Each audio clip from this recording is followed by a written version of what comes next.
Hey, my beautiful viewers.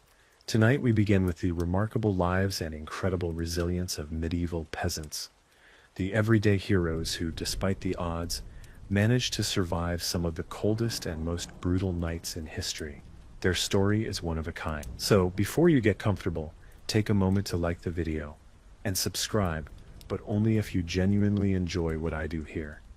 And let me know in the comments where you're tuning in from and what time it is for you. It's always fascinating to see who's joining us from around the world. Now, dim the lights, maybe turn on a fan for that soft background hum, and let's ease into tonight's journey together. The first thing you experience isn't the warmth of a mother's arms or the soft murmur of a lullaby. It's cold, bitter, biting cold that creeps through the cracked timber walls of a one-room hut and clutches at your fragile, newborn body. You're born in the dead of winter, sometime in the early 1300s, in a forgotten village carved out of England's endless forests. No one here knows what year it is.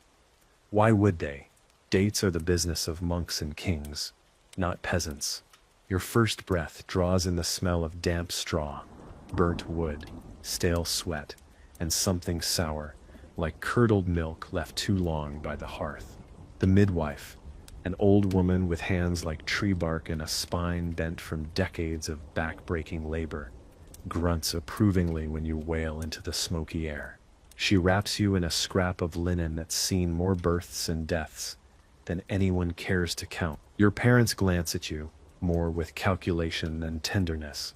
You're the fourth child. Another set of tiny hands to help in the field someday. Another mouth to feed, almost immediately. No cheering, no bells, no proud declarations of your name. Just the low hum of the fire, the shifting of your mother's weary body, and outside, the steady drip of melting frost from the thatched roof. Life begins, not with a bang, but with a shiver and a cough. The hut you're born into is barely large enough for the 6 people already living there. The walls are wattle and daub, patched haphazardly with mud and dung. The roof leaks in the rain. Rats skitter in the corners at night. A single fire pit in the center provides smoke for cooking, warmth for survival, and soot for lungs already battered by damp winters. Privacy is a luxury reserved for dreams. Your parents sleep on a rough straw mattress, your older siblings huddled beside them like puppies for warmth.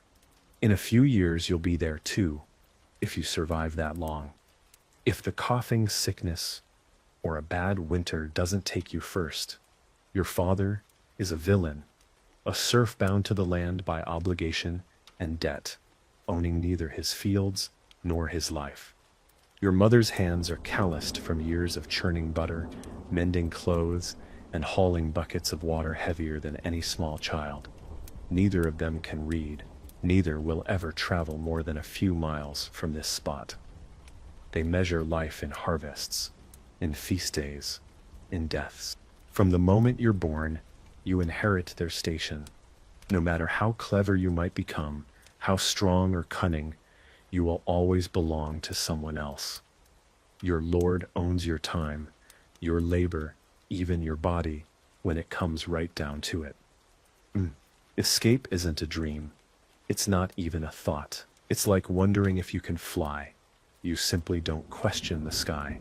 Outside, the village is little more than a handful of huts, clustered around a worn dirt track.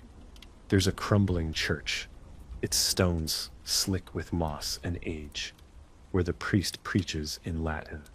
None of you understand. There's a communal oven for baking what little bread the village can spare. And there's the manor house, looming like a mountain over your world, its banners snapping in the cold wind. A place you might glimpse once or twice a year, when your family goes to pay their dues in wheat, chickens, or bloodied coins. Seasons dictate your life even before you can walk. Spring is muddy and full of back-breaking work. Summer brings a moment of frantic hope, praying the harvest will be good enough to last the year. Autumn is for gathering, sweating, and storing. Winter is for suffering and praying you have enough to make it through. There's no real calendar in your world, only the iron rhythm of feast days and holy days, Christmas, Easter, All Saints' Day, markers not of celebration, but of survival. The priest rings the bell, and you trudge to Mass. You kneel on cold stone floors, your tiny knees aching, listening to sermons about sin and salvation you can't understand. All you know is that hell is hot, heaven is cold and distant, and your life is a test you're almost certain to fail. Illness lurks everywhere, in the river where you fetch water, in the filthy straw where you sleep, in the very breath of the people crammed around you. Sickness takes the weak first, the newborns who don't cry loudly enough, the old who fall and never stand again, the mothers worn out by too many winters and too many births. You survive your first winter through sheer stubbornness, or maybe through the prayers your mother mumbles when she thinks no one is listening. When the snows melt and the first pale shoots of green rise from the frozen earth, you're still here, a squirming bundle of hunger and noise. Nobody records your name. Nobody outside your village even knows you exist. But here you are anyway, alive, scraping, clinging, beginning your long march through a world that neither notices nor cares whether you succeed or fail. Welcome to your life, peasant. No banners will fly for you, no songs will be sung, but the world will grind on, and you will grind with it. Before you can even speak in full sentences, the village teaches you two things: work and obedience. There's no such thing as a lazy child here.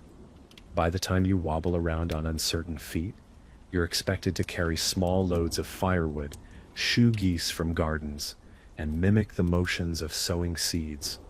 Play is not a word you know. There are no toys, no games designed for fun alone. Everything has a purpose, even your childish diversions. If you stack stones, it's practice for carrying heavier loads. If you chase the chickens, it's to keep them from trampling the precious kitchen herbs. Your world stretches about as far as your legs can carry you in an afternoon. The forest that begins just beyond the last cottage seems endless and mysterious, a place of hidden dangers and whispered tales. Wolves, spirits, and outlaws are said to lurk beneath its tangled canopy. You're warned never to venture there alone, lest you vanish like old Gervais's boy, who wandered off 2 winters ago and never returned. The other children of the village, your brothers, cousins, and ragged friends, are your tribe. Together you form a kind of half-wild pack, roaming between the fields and the mud tracks, learning the skills you'll need to survive. You don't know letters or numbers. You know the weight of an axe handle in your hand, the rhythm of sowing seeds in rocky soil, the proper way to stack hay so it doesn't rot before winter. Accidents are frequent and rarely forgiven by nature. A wrong step near the mill pond could mean drowning. A tumble from the barn loft could snap your leg, and there are no doctors here, only the old woman with her sour-smelling poultices and whispered prayers. A broken limb might heal, or it might cripple you for life. Either way, work will go on. Meals are sparse and monotonous. Breakfast might be a crust of yesterday's bread, harder than stone and dipped into thin, watery ale. Fresh water is a dangerous luxury.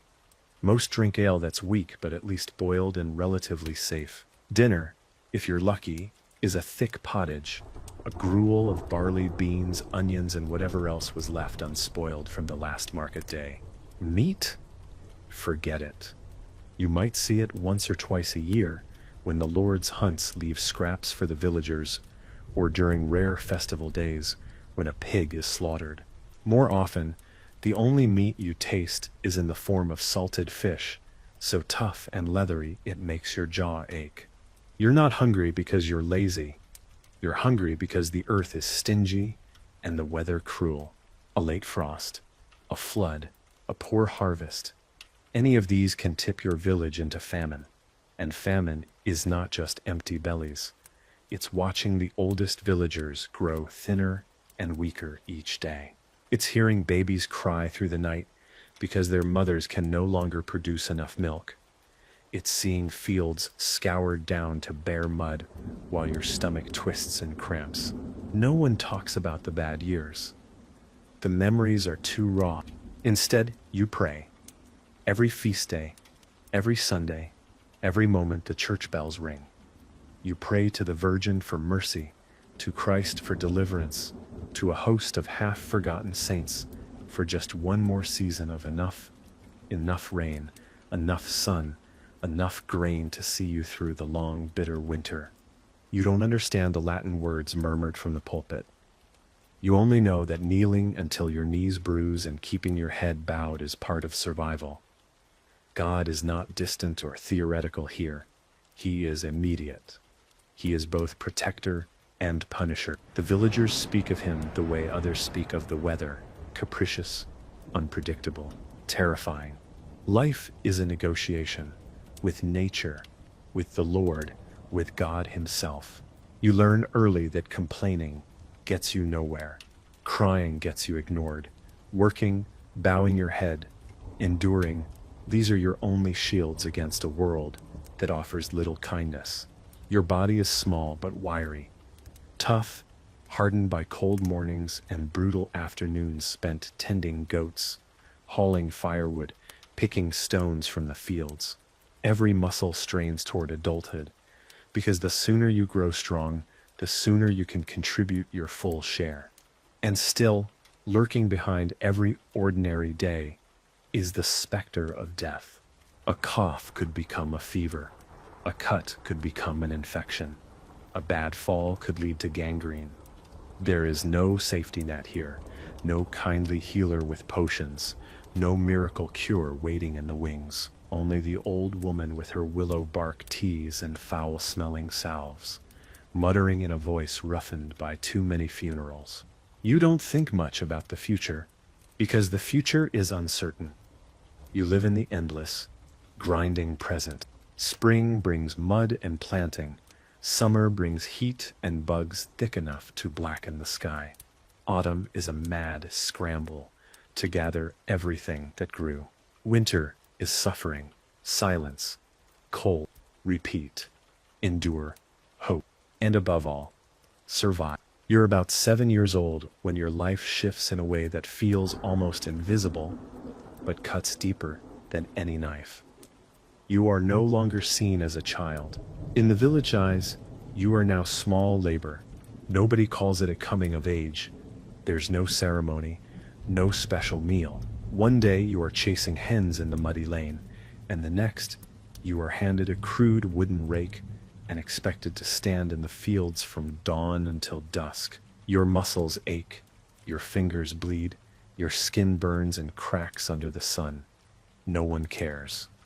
Pain is not an excuse. Hunger is not an excuse. Childhood itself is not an excuse. The tasks seem endless and impossible.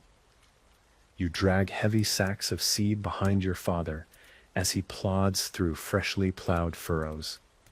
You stoop low to rip weeds from between delicate young crops. You climb to precarious heights to thatch roofs, risking a fall that could kill you or leave you limping for life.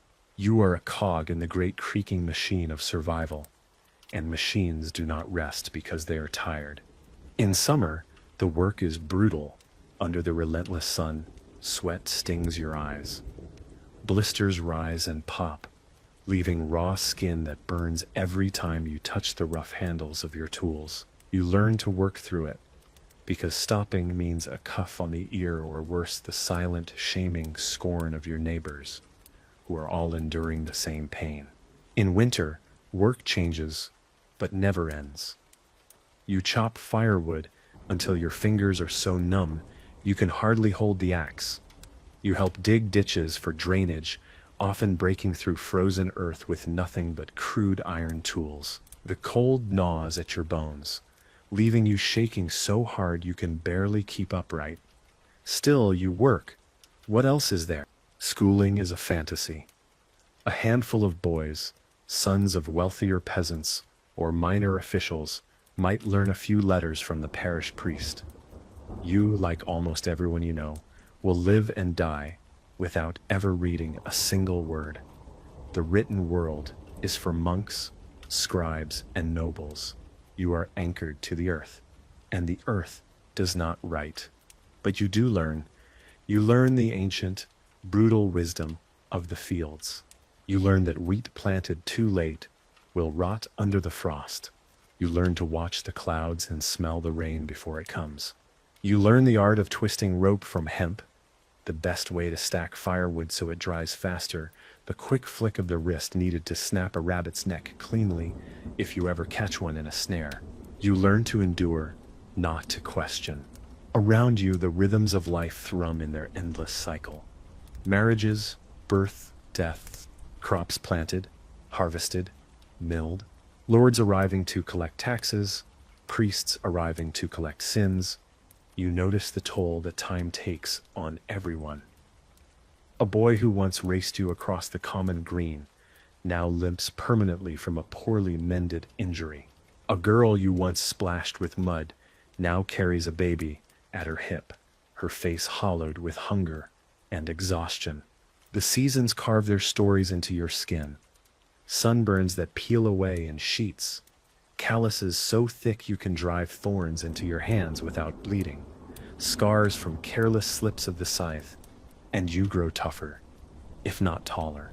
By the time you are 10, your days are no easier, but they are no longer new. Pain is ordinary. Fatigue is constant. Every morning is a test, and every night is a small, grim victory. You lived through another day. Festivals provide tiny islands of brightness in a gray sea.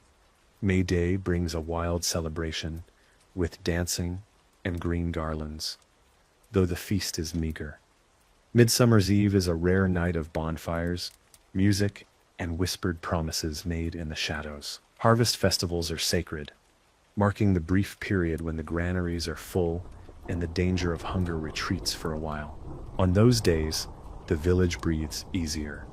Illy flows, songs rise, and for a few precious hours, you almost forget the hard march of the seasons. Almost. Because even in the middle of laughter, you can see the priest standing at the edge of the crowd, stern and watchful, reminding everyone that joy is fleeting and sin never sleeps. The church bells toll every Sunday without fail, summoning the village to confession, to penance, to prayer. You kneel until your knees throb, your head bowed not from reverence, but exhaustion. The priest speaks of heaven and hell, but to you, heaven seems distant, and hell feels very close. Hunger, disease, loss. You've seen them all firsthand. You pray, because that's what you were taught to do.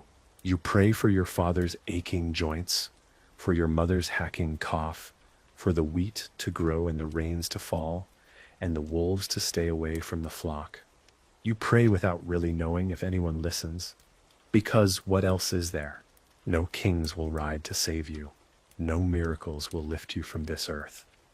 Your hope is in your own two hands, your family's endurance, and the faint, desperate wish that this year won't be as bad as the last. You don't dream of riches or castles. You dream of a harvest so good that your belly will feel full for more than a single day. You dream of a winter where no new graves are dug. You dream against all odds of simply surviving. As you grow into your teenage years, you realize something else that weighs even heavier than the endless work. You are not free. You probably never thought much about it before. Freedom is an idea so far removed from your daily life that it might as well be another world entirely, like the heaven the priest speaks of. But as you gain strength, as your arms thicken from swinging sickles and your back knots from hauling bundles, you start noticing the invisible chains that bind you.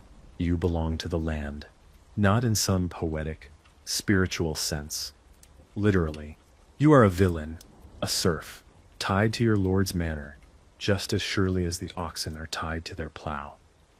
If you try to leave, if you abandon your village in search of better fields or kinder masters, you are a criminal, a fugitive. You can be tracked, caught, beaten, and dragged back to toil under the same sun, on the same soil, under the same indifferent Lord. Your life is not your own, and it never was. The fields you break your back for are not yours. They are the Lord's. Half of what you grow is taken as rent. Half of the livestock you raise, the eggs your chickens lay, the apples you pluck from the few battered trees, all of it can be claimed by your Lord at his whim. The best parts are sent to the manor. The scraps are left for you and your neighbors to squabble over. There's also the corvée, mandatory labor days, where you and the other peasants are summoned to build roads, repair bridges, or work the Lord's private lands. No pay, no choice, just more hours spent sweating and blistering under the sun, while your own patch of crops withers for lack of tending. The taxes are endless: grain tax, hearth tax, marriage tax if you ever hope to wed. Even death doesn't free you. Your family must pay a death duty when you're gone, handing over your best ox or cow or whatever pitiful possession you owned. The injustice burns in your chest, but you swallow it down. Anger is a dangerous indulgence for people like you. A careless word spoken in the wrong ear could see you flogged in the village square, or worse, clapped in the stocks, where you'd sit baking in the sun while children throw mud and rocks at your face. And still, amid the hardship, there is pride. You take pride in your calloused hands, in the straight furrows you plow, in the chickens fattened under your care, in the sacks of barley that somehow, despite the endless obstacles, you manage to bring to market. You take pride in the thatched roof you helped patch before the first winter snow. You take pride in the rough-spun tunic your mother sewed by hand, patching holes again and again until the cloth is more mended than original. These things may be small to a lord riding past in a velvet cloak, but they are mountains to you. This is your life, and you will not let it break you. Not yet. Marriage looms on the horizon now. If you're a boy, your father and the village reeve are already eyeing possible matches for you. They aren't choosing based on love or even friendship. Marriage is an economic decision, combining a couple of small plots into a slightly bigger one, forging alliances between families so that labor can be shared more efficiently. If you're a girl, your life is already being negotiated like a piece of livestock. Your worth is calculated in dowry, chickens, a goat. If you're lucky, maybe a patch of barley. Your age doesn't matter so much as your fertility. The village midwife has already sized you up with a knowing eye, checking hips and teeth the way she would a broodmare. There are no proposals on bended knee, no lovesick poetry whispered in candlelit rooms. Marriage contracts are struck with handshakes, with blessings muttered over mugs of ale, with cows traded and debts settled. You accept this because you must. To stay single too long is suspicious. It hints at stubbornness, or worse, at deviance. A man unmarried by 20, a woman unmarried by 16. People talk, the priest frowns. Neighbors whisper, better to bind your life to someone else's and hope they can carry the burden of survival beside you. Weddings are simple affairs. A mass in the cold stone church, a few coins slipped into the priest's palm for the blessing. A shared meal afterward if the harvest has been kind. Bread, ale, maybe a meat pie if someone was lucky in trapping rabbits. Afterward, life continues exactly as before, only harder. Now there are 2 of you to feed, to clothe, to shelter. Soon there will be 3 and 4 and children come fast and often because many do not survive. You watch as your wife or your own body, if you're a woman, endures birth after agonizing birth, often without a trained midwife, often without clean cloth or steady hands. Each child is a blessing and a gamble, another potential worker or another tiny grave in the frozen churchyard. You love them fiercely, but you learn not to expect too much. Attachment is a dangerous luxury in a world where death hovers like smoke on the wind. And still, you rise each morning before the sun, bending your body to the fields, to the endless cycle of hope and disappointment that is the life of a medieval peasant. You do not dream of riches anymore. You dream of enough. Enough food to fill your children's bellies. Enough wood to keep the fire burning through January. Enough health to see one more spring. Enough strength to die with your boots on. And maybe, just maybe, a priest at your deathbed to mumble the right words in time to save your soul. You learn quickly that the world beyond your village is both vast and dangerously irrelevant. Travel is rare for peasants.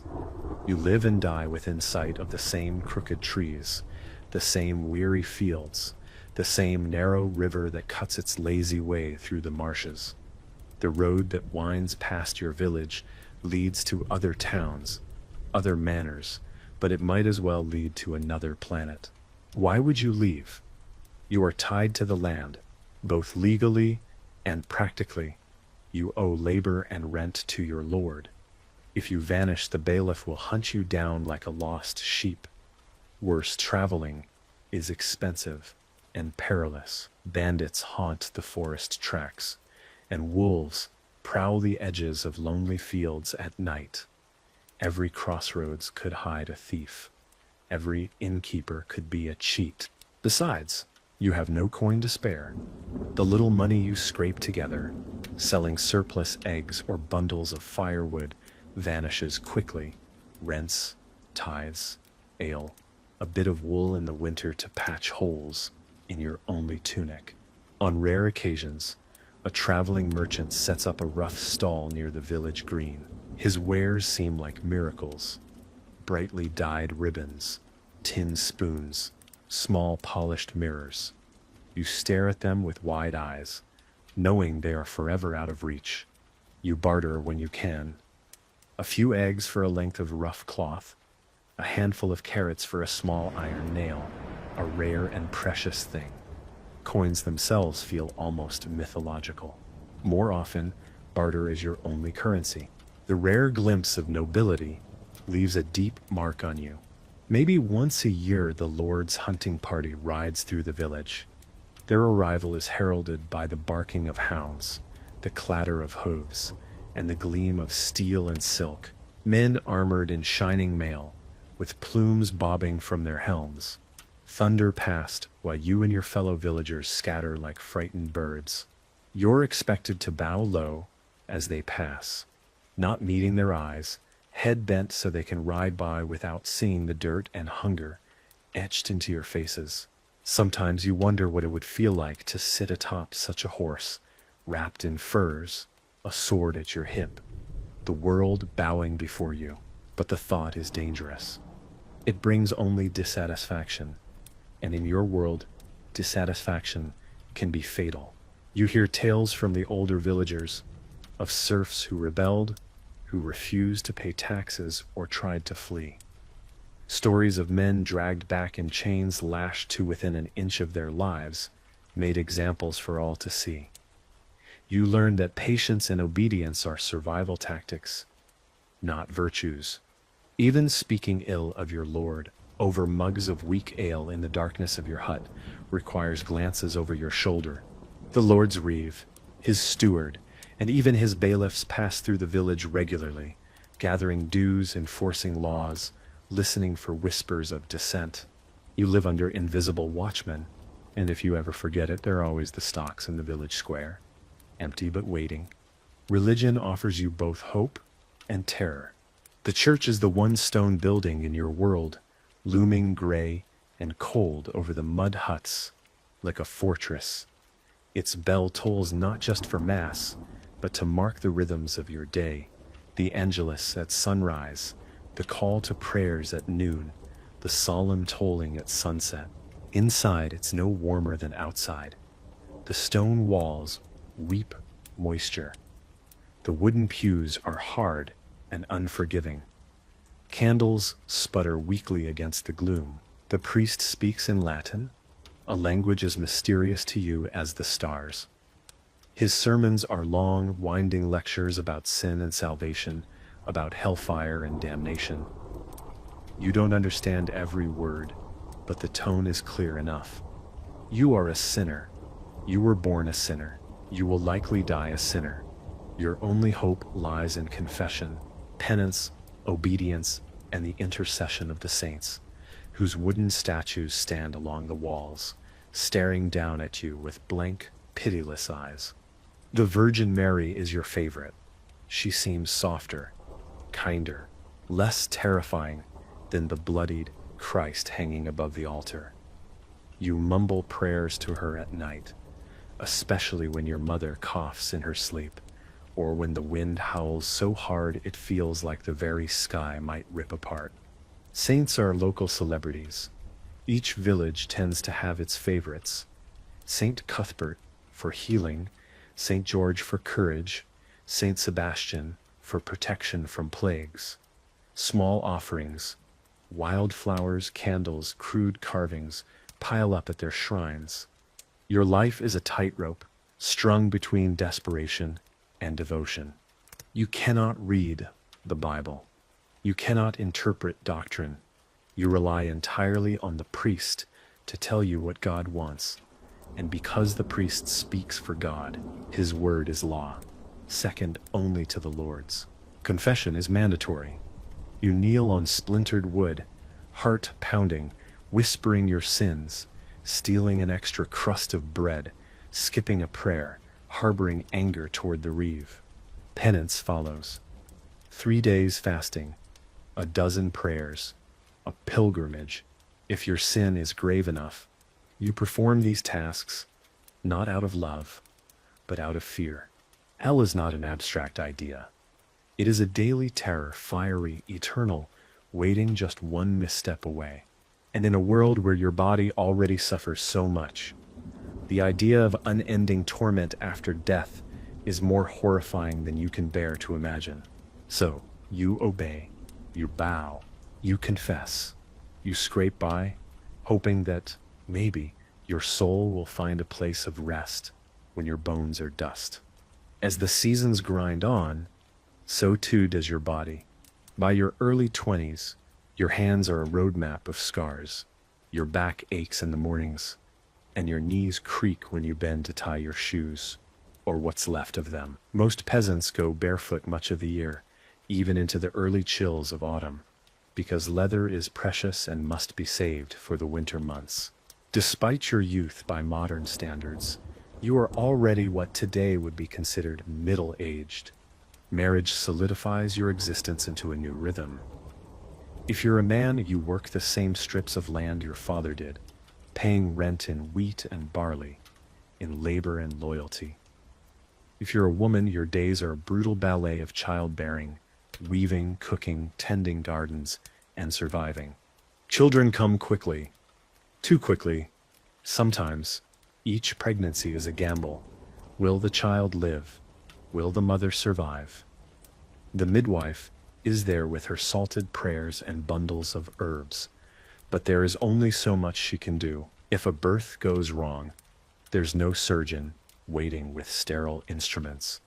There's just blood, screaming, and a silent, grim-faced priest, ready to baptize a dying infant. And yet the children come.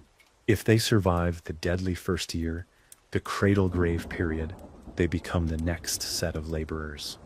Tiny hands, learning to weed gardens, chase chickens, fetch water, and clean hearth. You teach them the same way you were taught, without tenderness, without time for coddling. Every hour matters. Every mouth must earn its keep. You work side by side with your children in the fields. You watch their faces burn under the sun, their fingers crack from the cold. You see your life mirrored in theirs, and feel both pride and a deep, aching sadness you don't have the luxury to name. You live for the seasons. Spring means plowing and planting. Summer means long days of weeding and chasing off crows. Autumn means harvesting from dawn until dusk, until your fingers bleed. Winter means survival. Always survival. In winter, the world shrinks to the size of the hearth. Days are short, nights are endless. The winds scream through the trees like angry ghosts, and the village huddles closer together, not for warmth but for shared human presence, a reminder that you are not yet. Food stores dwindle, rats gnaw at the edges of sacks. You ration everything. No one eats their fill. No one dares. A pot of thin pottage simmers over the fire most days. Gruel made from whatever dried peas, oats, or cabbage you manage to save. Meat, if any, is a tough, stringy memory of better months. Sickness thrives in the cramped, damp conditions. Fevers spread. Coughs deepen into death rattles. You lose neighbors. Sometimes entire families vanish in the span of a month. The smoke from their chimneys snuffed out like a candle. And through it all, the church bells continue to toll. For births, for deaths, for mass, for reminders that God's mercy must be begged for constantly. Confession becomes more desperate in winter. After all, no one wants to die with a soul stained by sin. You kneel on frozen stone floors, praying your sins are not too heavy, that your confessions are not too late. Because death is not a distant thing here. Death is a neighbor, an occasional dinner guest, a figure lurking just outside the doorway, waiting patiently. Yet, even in the harshest months, there are moments of small, stubborn joy. A warm loaf of bread, pulled fresh from the communal oven, a successful trapping of a rabbit, enough to make a stew rich enough to silence hunger for a night, the birth of a healthy calf, a clear, crisp day, when the sun seems to stretch just a little longer across the barren fields, promising that winter will not last forever. These moments are your wealth. You gather them the way kings gather gold. You hold them tight against your heart, hoarding them against the long darkness, because they must last, because they are all you have. Life for a medieval peasant is a constant gamble against forces you cannot control. Weather, disease, war, lord's fate. You wake up every morning betting that you will make it through another day. Some years are kind. Some years are cruel. But always, life continues. You continue. Because you must. The seasons keep grinding forward, each one leaving its mark on you. By now, your body is a hardened tool, shaped by the demands of your environment. You can judge the coming weather by the ache in your joints. You can walk barefoot across fields of sharp stubble without flinching. You can carry a bushel of wheat, twice your own weight, on a back bent by years of labor. You have become what the world demanded: resilient, enduring, unyielding. But endurance does not shield you from everything. There are threats more devastating than hunger, more cruel than the Lord's, more relentless than the winter wind. The first is disease. Plague is a word that makes even the toughest men blanch. You hear the whispers long before it reaches your village, rumors carried by traveling merchants, by priests with trembling hands, by refugees begging for scraps at the edge of the forest. At first, you don't believe it. You want to think the sickness is just another bad harvest rumor, the kind that blows over like a summer storm. But then the coughing starts. One family falls ill, then another. The sick are shunned, their doors marked with crude symbols or left swinging open in grim acknowledgement. The village priest hurries from hut to hut, administering last rites as fast as he can mutter the Latin words. You are told not to visit neighbors, not to gather at the communal well, not to leave offerings at the church door without washing your hands in vinegar. If you can find any, it doesn't help. The sickness moves faster than you can avoid it. You watch as the strongest men you know, men who could plow a field in a day, who could wrestle a bull to the ground, wither in hours, their bodies racked with fever and blackened sores. You hear the wet rattle of death in the night. You smell the sour stench of decay even when the windows are shuttered. You bury more neighbors than you can remember, sometimes 3 or 4 to a pit dug hastily behind the churchyard. You pray harder. You fast longer. You offer what little you have to the saints. Still, death comes. It always comes. The second great enemy is war. You have little to do with kings and crowns. You care little for who sits on a distant throne. But war has a way of finding even the smallest, most forgotten corners of the world. It begins subtly. The reeve demands more grain for the Lord's soldiers. The best oxen are taken to pull wagons of supplies. Men are conscripted, torn from their fields to fight wars they barely understand. If you are unlucky enough to be chosen, there is no arguing. You are handed a pike, perhaps a padded tunic if your lord is generous, and marched off with little more training than what a village brawl might teach. If you survive the battles, an enormous if, you return to a village diminished, with your fields overgrown, your family weaker, your future even more uncertain. And if armies pass through your village, God help you. Soldiers, both friend and foe, take what they want. Chickens, bread, ale, daughters. They burn houses for firewood. They leave disease and hunger in their wake.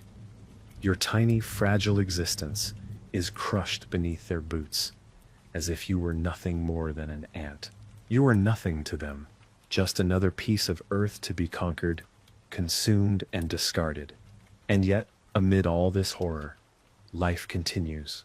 Babies are born, fields are planted, songs are sung. You learn that even in the face of unspeakable tragedy, people cling to whatever scraps of normalcy they can find. The women of the village still gather to spin wool and gossip. The men still sharpen plows and patch fences.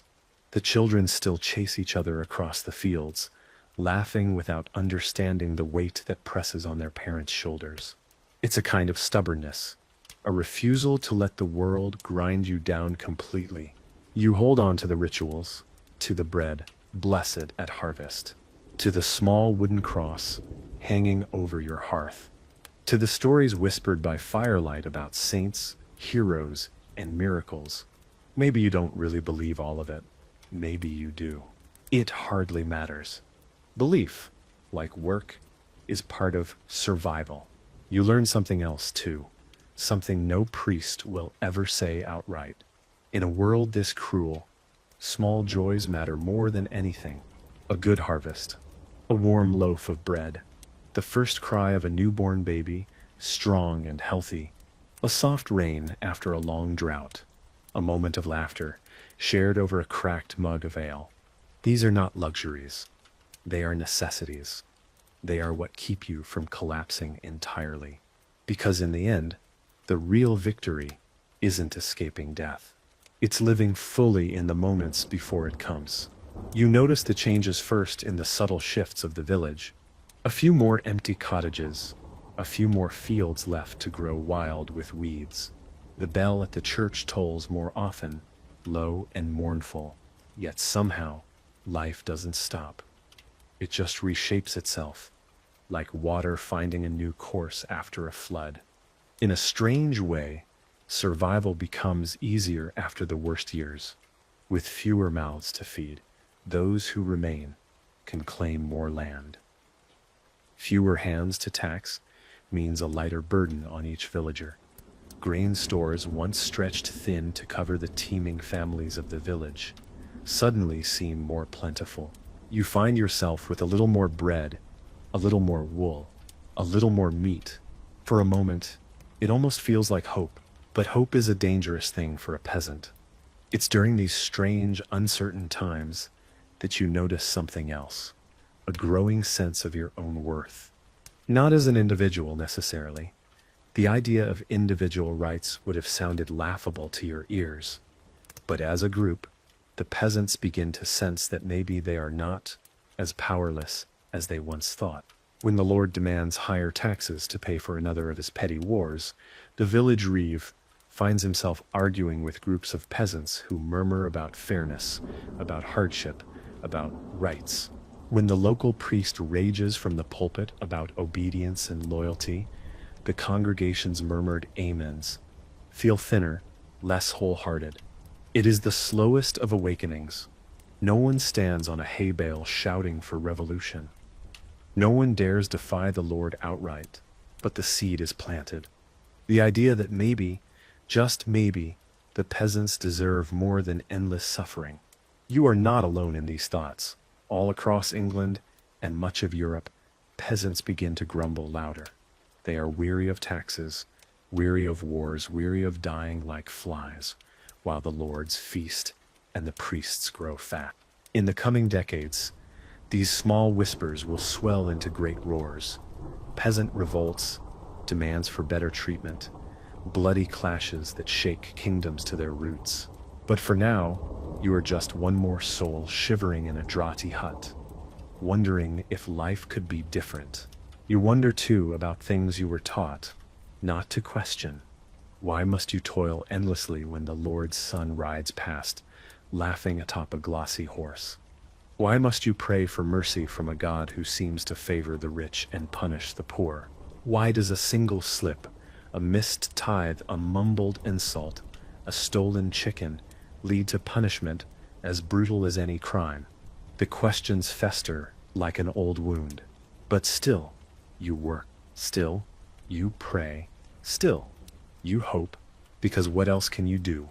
Amid all the struggle, there are still moments of connection that make the grind bearable. You gather with neighbors for harvest feasts, drinking ale until your ribs ache from laughing at old jokes.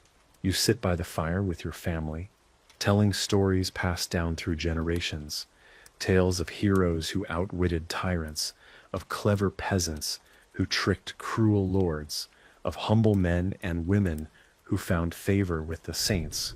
You watch the seasons change, the golden flush of autumn, the stark, skeletal trees of winter, the bright explosion of green in spring, the buzzing fullness of summer. The world is a hard place, but it is also endlessly beautiful, if you have the strength to see it. Sometimes, in the rare quiet moments when the fields are plowed, the animals fed, and the hearth lit, you allow yourself to dream, not of castles or crowns, but of simple things. A life without hunger, a winter without death, a Lord who might see you as more than just another pair of calloused hands. You know it's foolish, but even foolish dreams have their place, especially in a life where reality is so often cruel. You survive because you must. You endure because you have no other choice. And somewhere deep inside you, deeper than hunger, deeper than fear, there is a stubborn spark that refuses to go out. The same spark that once made men build their first huts from mud and straw. The same spark that might, one day, build something greater, something better, something worth all the suffering. But for now, you rise with the dawn, bend your back to the plow, and walk the worn path your ancestors trod before you. Because it is the only path you know, because it is enough, because you are still here. If there's one constant you can count on in your life, it's the land. It demands everything and gives little, but it is the anchor around which your entire existence turns. Spring comes with a fury of tasks.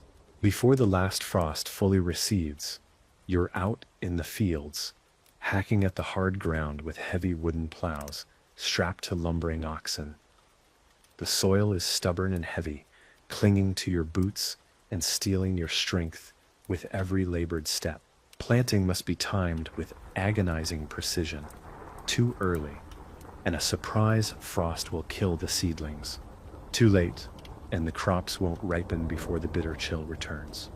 You sow barley, rye, oats, staples that will, if the weather holds, form the backbone of your meager survival. Wheat is more valuable, but trickier to grow. You reserve the best, sunniest strips of land for it, praying under your breath as you cast the seeds by hand. Every handful of seed feels like a gamble. Every furrow is a prayer. As the seasons warm, the village bursts into a frenzy of life. Animals breed, filling the pens with squawking, squealing chaos. Gardens must be planted too. Plots of cabbage, leeks, onions, garlic, crops you'll lean on heavily when winter drains your strength and spirit. There's no such thing as a quiet day. Even children too young to sow are put to work chasing birds from the fields, carrying water to the laborers, gathering sticks for fuel. Your skin darkens from sun exposure, toughens until it feels more like leather than flesh. Insects swarm, sweat stings your eyes. You scratch flea bites until they bleed, knowing that infected wounds can easily spiral into deadly fevers. Still, you labor, because missing a planting season is not an inconvenience. It is a death sentence. By high summer, exhaustion becomes a constant companion. You move through your days in a haze of hunger and heat, counting time not in hours but in tasks. First light, milk the goats, muck the pens. Mid-morning, haul water from the well, weed the crops, mend the broken tools. Midday, stagger through the heat, repairing the stone walls that keep animals out of the fields. Evening, gather wild berries if there's time, tend the hearth, collapse into sleep the moment your body stops moving. Leisure exists only as stolen moments. A gulp of cold water under a shady tree. A hurried conversation with a neighbor about the coming harvest. A rare smile traded with your wife over a half-shared memory of a younger, lighter day. Then comes the harvest. Harvest season is a hurricane that engulfs the village for weeks. You rise before the sun and don't lay down until the stars scatter across the black sky. Every able-bodied soul, from stooping grandmothers to children barely tall enough to carry sheaves, is pressed into service. Sickles flash like fish scales in the sunlight. Grain falls in waves, piled into great mounds that must be bundled, carted, threshed, and stored before the autumn rains ruin everything. The Lord's share comes first. You load the fattest sheaves onto the manor carts, handing over your best oats, your finest wheat, under the baleful eyes of the steward. Your family's survival comes second, if there's enough left. You work yourself to the edge of collapse because you know that what you harvest now must sustain you through a winter that offers no second chances. There are no grocery stores, no emergency reserves, only the thin layer of grain and salted meat and dried beans that stands between you and starvation. Yet harvest season is also a time of brief, wild celebration. Once the grain is in, the village erupts into a rough, joyous festival. There is music, pipes and drums beaten on worn skins.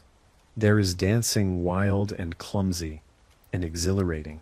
There is food, fresh bread, pies stuffed with whatever meat or berries could be spared, even precious hoarded ale spilled in laughter and generosity. For a few precious hours, the weight lifts from your shoulders. You are not just a laborer, a tax burden, a speck of dirt in the Lord's ledger.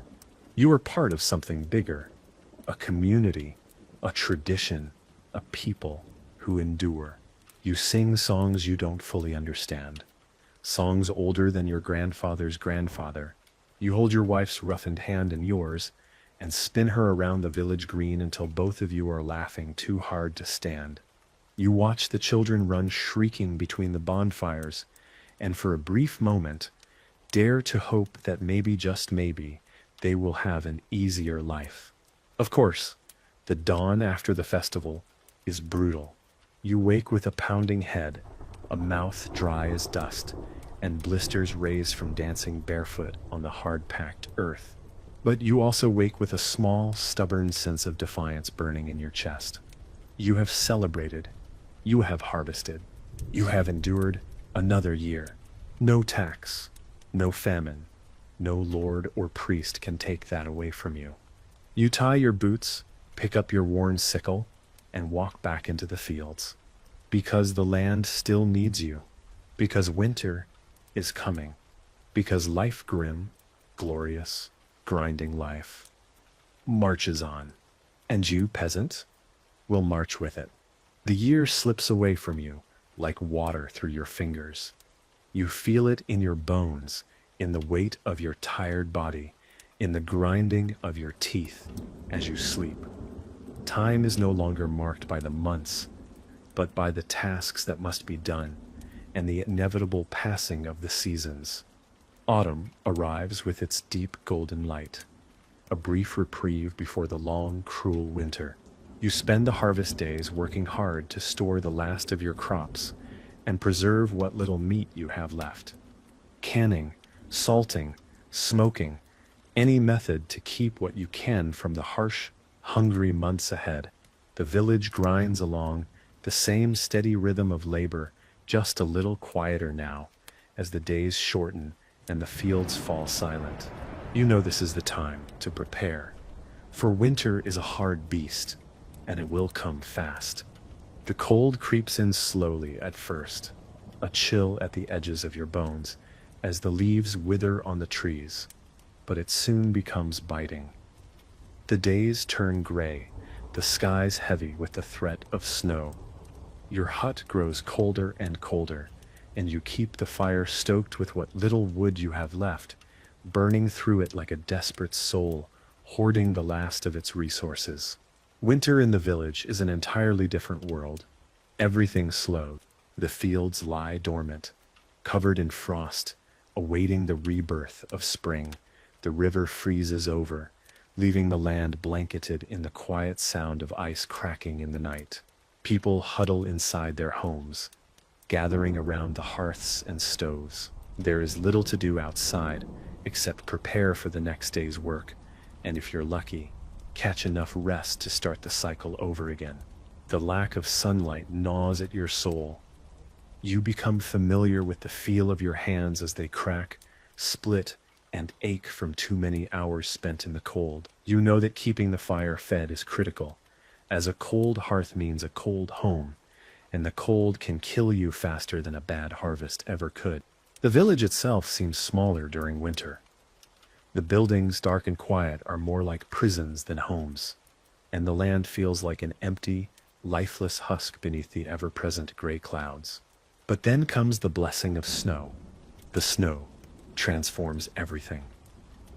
It softens the hard edges of the world and blankets the streets with a quiet stillness. For a brief moment, the noise of the world outside fades. The villagers huddle together even more tightly, and the children, those lucky enough to still have energy, race through the fresh powder, their small faces red and frozen from laughter. There's something almost magical in the way snow makes everything feel distant, like the world is holding its breath. But snow also hides dangers. Food runs out faster than it should, and the roads become impassable. You hear whispers about the poor who live beyond the village's edge, people who don't have the means to stockpile enough food or find shelter. They're always the first to suffer. By January, the village's own stores are low. You have enough to keep your family alive for a time, but there are no guarantees. And you hear stories. You hear rumors. Hunger is a common enemy in winter. Hunger. There is no escaping it, even in the best of years. It hangs over you like a storm cloud. The first pangs of hunger are easy enough to ignore, but as the winter months drag on, it becomes harder and harder to push away the gnawing ache in your stomach. You try to stretch what little you have. You scrape the last bits of grain from the bottom of the sack, grind what's left into rough flour, and make thin loaves of bread that you hope will fill you. You eat less. You give the children what scraps remain, hoping their bodies can fight off the cold and stave off the hunger longer than your own. The village is no different. The whispers about missing livestock, about hunters whose traps aren't returning with any meat, grow louder. Sometimes you see the hollowed faces of your neighbors, hollow not from age, but from the quiet, creeping terror that comes with hunger. If you can survive through the worst of it, if the snow thaws and the spring comes, then you will live another year.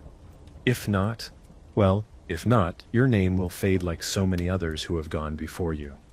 People might mention you in passing, the way they speak of lost relatives or neighbors who've disappeared from sight. They might whisper your name as if it's just another forgotten echo in the world. Survival is never a certainty in your world. But there are moments when you catch yourself thinking of something more, something beyond the shackles of your work, beyond the plows and the fields. Perhaps it's freedom, that tantalizing dream the noblemen and priests always talk about but never seem to share. They own the land, the church, the laws that govern you. You toil, you suffer, you endure, but you are not free. But for all the hardship, for all the injustices, you have this. You have the right to live another day. It is a small thing to hold on to, but it is yours. And when the first sign of spring arrives, when the ice on the river cracks, when the first buds appear on the trees, your heart surges with gratitude. You look over the barren landscape and know that you have made it once again.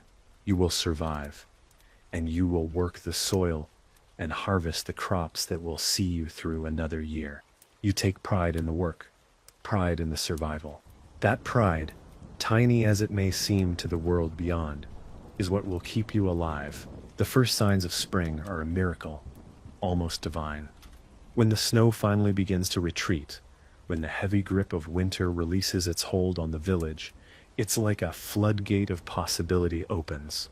For the first time in months, the earth beneath your feet feels solid and warm, not frozen and unforgiving. The air smells different, fresh, sweet, as if the world is taking a deep, careful breath after being suffocated by winter's breath. The hardest time of the year is over, for now anyway. There's a feeling in the air as you take your first steps back onto the damp, muddy fields, an anticipation of something greater, something better. The work isn't over, but the worst of it is behind you. You can start looking forward to growth, to renewal, to that faint hope that this year might bring you something more than just surviving. But those hopes are brief. This is, after all, the life of a peasant. The work immediately shifts from the frozen, still landscape of winter to the frantic activity of spring planting. You rise early, before the sun fully breaks through the gray horizon, and you step outside to find the village already alive with sound and motion. The plows are pulled by oxen, heavy and stubborn, scraping across fields that now seem both fertile and terrifying. The task seems endless. The earth, still heavy with the cold from the past months, resists the plow, but you press on.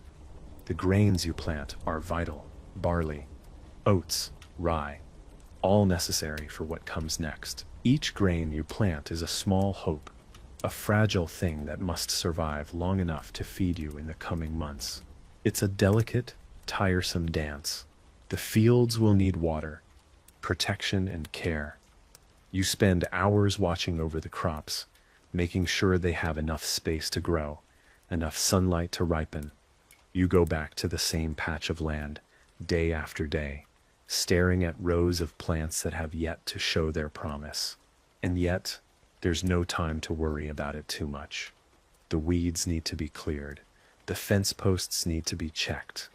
The animals need feeding, their pens cleaned, their legs inspected for cuts or injuries. The rhythm is set. Your body, though exhausted, becomes accustomed to it. You can feel the muscles in your back, arms and legs tighten and stretch in response to the unending work. But you push through because there is no choice.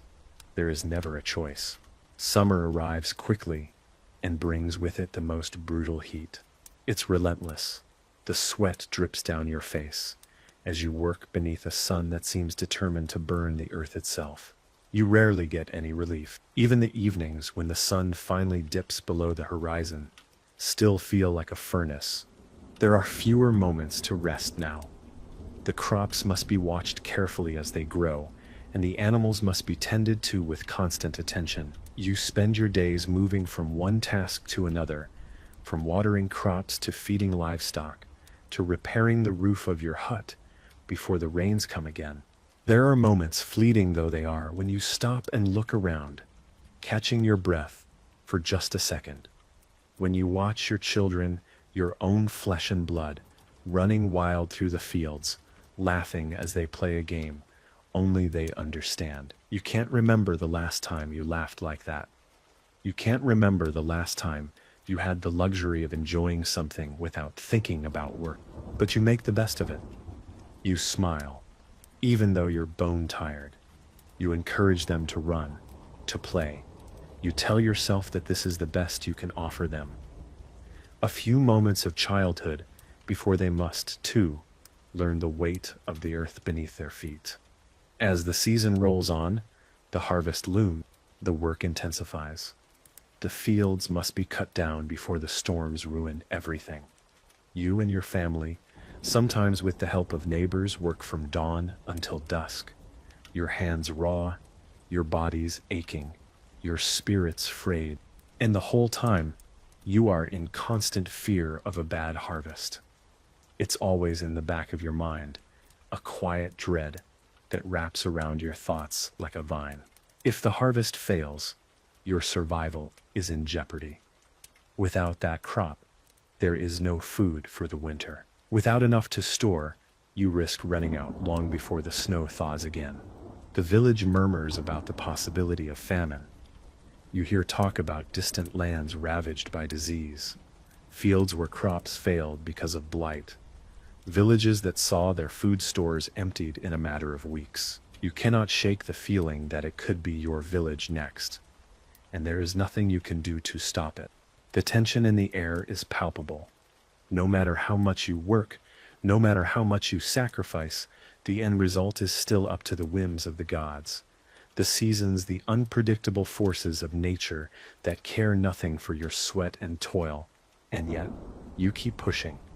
You keep planting, harvesting, sowing, praying. You keep working, even when you feel like there's nothing left to give. Because this is your life. It's the life of every peasant. But then, just when it seems like the world may crush you underfoot, you reach the harvest.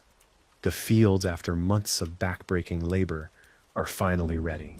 You've gathered what you can, and though the piles of grain might not be as large as you had hoped, there's enough. There's enough to keep your family fed, enough to trade at the market, enough to store away for the winter. Your body aches, but the satisfaction of a successful harvest floods you with a sense of accomplishment. Your hard work paid off, despite everything. You look over the rows of gathered grain and know that for one more season, you have survived. You've done it. You've lived. The harvest is over, but the struggle is far from finished. With the fields cleared and the grain safely stored, or at least mostly safe from rats and rot, your focus shifts to winter prep.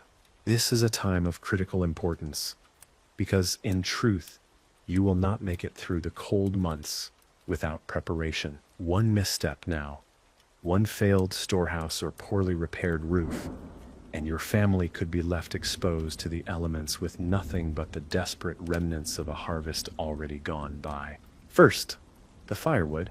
Each family is expected to gather enough to last until spring, but it is not always enough. The trees in the village woods have already been thinned out over the years, and the deeper forest is restricted by the Lord's hunting rights. You and your neighbors often spend long, cold afternoons foraging for dead branches, cutting down what few trees remain in the surrounding area, or begging the Lord's forester for permission to take wood from a nearby grove. The wood must be chopped, stacked, and covered. It must dry before it can be burned. The longer you delay, the less fuel you'll have when the biting cold winds howl down from the north. Then there's the clothing. What little you have must be patched and mended. You check the wool blankets, the fur-lined cloaks, and the rough-hewn tunics. You are lucky if you've managed to keep some of the more resilient garments intact, but this is a time of wear and tear. Clothes are patched until the fabric can no longer hold, and some of the heavier garments simply don't survive another winter. For the first time in months, your mind turns to the children, and you realize just how quickly they've outgrown everything. The shoes are too small, the tunics are too tight, and the little ones shiver even under the warmth of the hearth. You trade what you have at the market: grain, eggs, perhaps a fattened chicken, to get what you can. A second-hand cloth, a worn but usable coat, maybe even a few extra scraps of wool. It's never enough. And then there's the meat. With winter fast approaching, the hunt becomes essential. Game is hunted and salted to preserve it for the long months ahead. Rabbits, deer, and wild boar are prized, but you're lucky to catch even a few rabbits. You and your neighbors learn to make do with what you have. Sometimes that's salted fish, sometimes it's a stew made from the last of the root vegetables, but every meal is carefully rationed, measured against the dwindling days before the first snow falls. As the days shorten and the sun sinks lower in the sky, you can't escape the creeping realization: the cold is coming, and it's coming with a vengeance. Your children notice it too. Their skin is paler now, their cheeks tinged with the unmistakable flush of chill that never quite leaves. The house, no matter how much firewood is thrown into the hearth, seems perpetually damp and freezing. The damp stone floor seems to leach warmth from your bones. Outside, the first light dusting of snow falls, just enough to remind you of what's to come.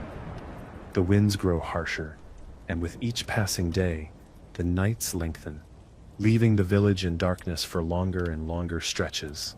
The village priest continues his work as usual, his sermons as long and incomprehensible as ever. He speaks about the coming of the Christ child and the importance of keeping faith through difficult times. You nod along, though. Honestly, his words are just a ritual now. When your stomach aches and the cold gnaws at your bones, you know your survival is not in his hands or in anyone else's. You spend the last few weeks before winter wrapped up in constant preparation, racing against the elements. The firewood is stacked, the food preserved. Your children are kept indoors for as long as possible, their cheeks flushed from the chill and their small hands numb from fetching water or gathering firewood. And then, one morning, the snow arrives in full force. It's not the soft, gentle fall of snowflakes you might imagine. It's an overwhelming deluge of ice and wind, thick enough to block out the sun and swallow the earth whole. The wind howls through the narrow streets, biting at your skin even as you shield your eyes against the blinding storm. The roads become impassable, the river frozen solid. You and your family retreat into your hut, shivering under thick wool blankets, trying to preserve the warmth of the fire. The hearth crackles and hisses as you watch the snow pile higher and higher, cutting you off from the outside world. Inside, your family survives on what you've gathered: a few remaining chickens, dried salted fish, barley, and turnips. If you're lucky, there will be a meal each day, but you know the reality. If the storm stretches long enough, you could be forced to dig into your grain reserves earlier than planned, and that means a far leaner winter. The days drag on. No one visits. The few who have managed to travel through the snow, trudging through the white drifts to reach the village, arrive with thin, exhausted faces, and the whispers begin. The word famine begins to echo in hushed voices. The threat is ever present. It's not just the weather that will decide whether you live or die. It's how long the supplies will last, how long the village can hold out before the stores run dry. And still, you endure. You endure because it's all you can do. There's no other option. You huddle together with your family in the dim light of the fire. The children, still young enough to dream, play games of make-believe, using bits of straw and sticks to form simple toys. You smile at their innocence, their joy, but you know deep down that in this world, no one is spared for long, no one lives forever, and survival is the only thing that matters in the end. You live through it all, through the heat, through the bitter cold, through the hunger, through the pain, and when the first signs of spring arrive once again, you will begin again. For now, you hold tight to those fleeting moments of joy, when the fire crackles, when the children laugh, when the world outside seems far away. Winter, with its long, harsh grip, feels never-ending. The snow piles higher, blanketing everything, leaving the world eerily silent. Even the animals retreat into their dens, hiding from the brutal cold. You can't remember the last time the sun shone for more than a few moments. The days stretch on like dark, suffocating tunnels, and you feel yourself slipping into a kind of dull, hazy existence. The work has stopped for the most part. There's no plowing, no planting, no tending to the crops. But the work isn't really over. Winter might have frozen the earth, but it has not frozen the hunger. You become intimately familiar with the deep ache in your stomach, the gnawing, endless hunger that only grows worse as the months drag on. There's not enough food. There's never enough food. The chickens, the last of your livestock, have been eaten, their meat salted and stored, then rationed until only scraps remain. What you thought would be enough to last the winter was never enough. Not when the cold sucked the warmth from the hearth and the wind howled like wolves just beyond the door. At times you wonder if your family will make it. How much longer can you survive on the bitter scraps that remain? Will the spring come soon enough, or will you run out of food before the thawing earth offers any respite? The thought haunts you, chipping away at your will to keep going. Your children grow quieter. They do not ask for food, knowing there is little to offer. Instead, they huddle together for warmth, their eyes dimmer than before, their bodies growing thinner, their cheeks a little more sunken each week. You try to keep their spirits up with stories, tales of the saints and their miraculous feats, of heroes from the old days who triumphed against impossible odds. You do it not for their benefit, but for your own, because somewhere deep inside, you still believe that if you can make them laugh, if you can make them forget, even for a moment, the hunger gnawing at their bellies, you might somehow keep the darkness at bay. But even you can feel the weight of it, the weight of the cold, the weight of the hunger, the weight of everything. The winter solstice comes, marking the longest night of the year. For peasants like you, this night is a cruel reminder of how far from the warmth and comfort of the nobility you are. For them, this is a time for feasts, lavish banquets, and the warmth of firelight dancing off golden goblets. For you, the solstice is just another long, freezing night, spent hunched around a flickering fire, wrapped in threadbare blankets, desperately hoping for dawn. You can hear the howling wind outside, rattling the door, creaking at the windows.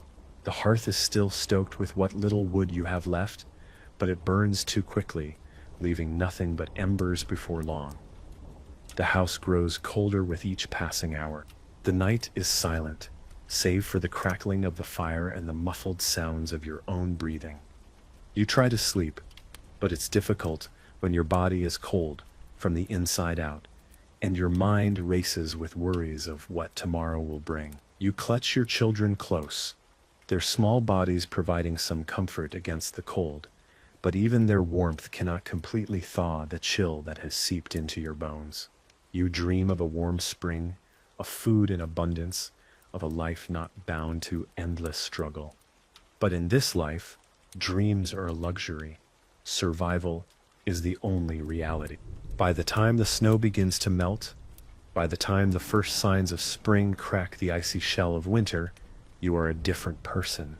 The toll of the months has worn you down. You have aged in ways you cannot describe. Your face hollowed, your hands more calloused than ever. Your children, too, are changed. They are quieter, their laughter less frequent.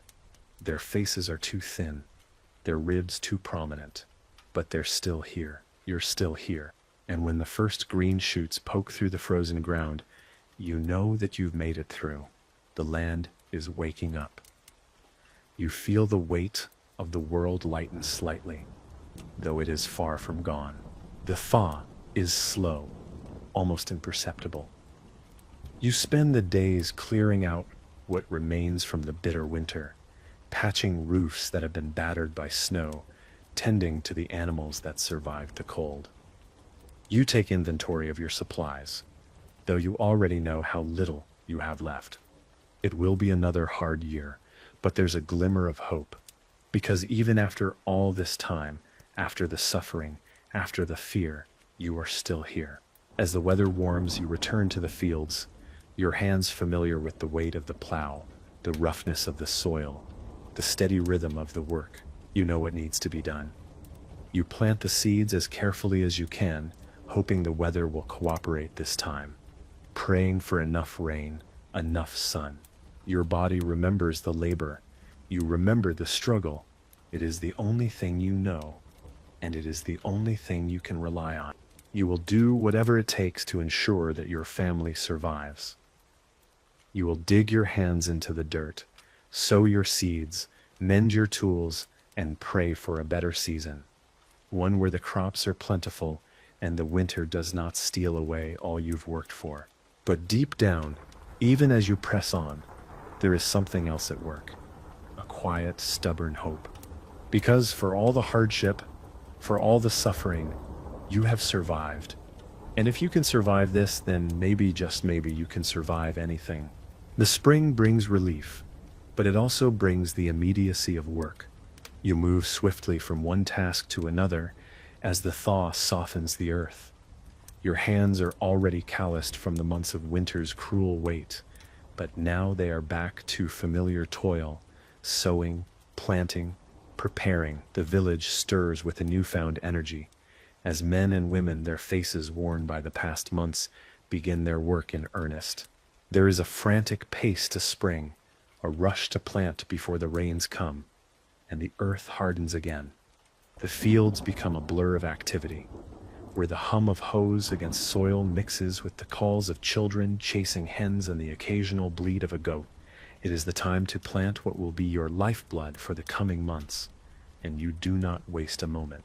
The work is never simple. Even with a strong back and steady hands, there is always something more to be done.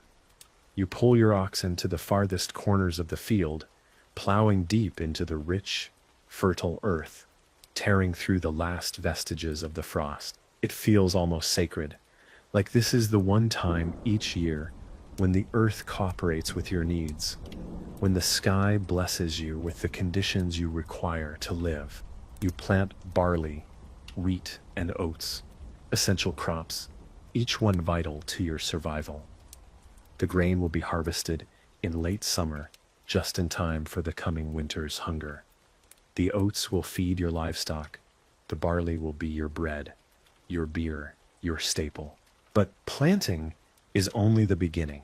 The seasons are fickle. In early summer, the promise of a good crop begins to look distant as dark clouds gather in the sky. You feel a familiar tightness in your chest as the storm rolls in, thunder grumbling in the distance. You know what a downpour means. Too much rain can flood the fields, drown the seedlings, ruin everything. The rain comes, and it is relentless. It soaks the fields, turning the earth into a thick, soupy mud. You curse the sky, curse the rain, curse the endless wait for the sun. You watch helplessly as the young shoots of wheat and barley begin to drown in the pooled water. The earth seems to be eating your labor, swallowing it up in muddy waves. Your crops are delicate, easily destroyed. You think back to the few years when you watched the grains grow fat and golden in the fields. But that is only a memory now, fading under the weight of too many bad years. This year, too much rain means no solid harvest. The seeds you planted with such careful hope may not survive. You can't control the weather. You can't control anything. Not the taxes that keep rising. Not the lords who demand more and more from your already meager share. Not the creeping shadow of famine that threatens every crop you grow. You can only wait, watch, pray. Then, as if in some cruel joke played by the heavens, the rain stops, but the heat returns. The same sun that once threatened your skin with its heat now presses down, relentless and scorching.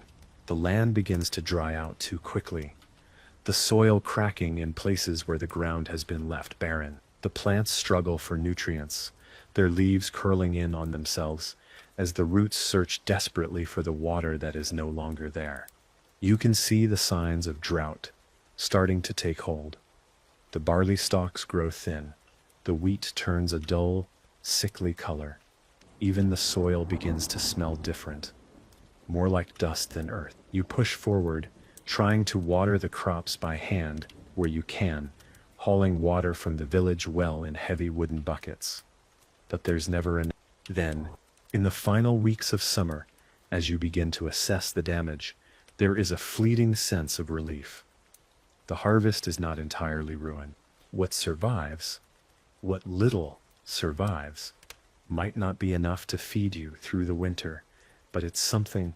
You stand among the wheat, your fingers running over the grains that remain, some ripened to golden perfection, others stunted and weak. It's bittersweet, almost a mockery of the effort you've put into your work, but it is all you have. You begin the process of harvesting what you can, working day in and day out to bring in the last of the crops. The wheat is cut by hand, and you feel every strain in your back as the sickle moves through the stalks. The summer heat presses against you like a heavy blanket, and the sweat pours down your face. You barely stop for rest. The harvest won't wait. Once the grain is brought in, it must be threshed.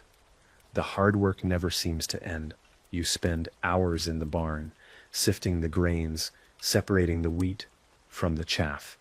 The kernels fall into neat piles, but each pile represents hours of grinding labor. For a brief moment, as you watch the grain pile higher, you feel a sense of accomplishment, a sense of hope. But that feeling is always brief.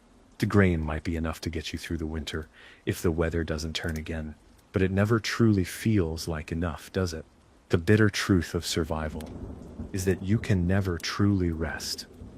Once the harvest is in, there are still repairs to be made, livestock to care for, and land to prepare for the next planting. You may take a moment's relief, but the next season always looms on the horizon, always waiting. You may not know when the next famine will hit, or when the rains will come too early or too late. This is your life, a life spent in constant preparation, constantly hoping the seasons align in your favor, constantly struggling to survive the next day, the next week, the next year. And yet, no matter how hard the world pushes, you push back, because you have no choice. By autumn, you are tired. The harvest is in, the grains stored away for winter, the animals penned up to survive the months of frost. But there is no rest. In your world, rest is an illusion, a fleeting hope that is always just out of reach. You stand at the edge of your field, hands planted firmly on your hips, eyes scanning the remnants of your labor. It's not much, you know. You've always known that. There will be no great feast this year. No piles of golden bread stacked high on your table. No woolen blankets to offer warmth beyond what the fire provides. The earth has given you just enough to survive, if the winter isn't too harsh. Enough to last through the storms, the cold, and the hunger that will surely creep in once the snow falls.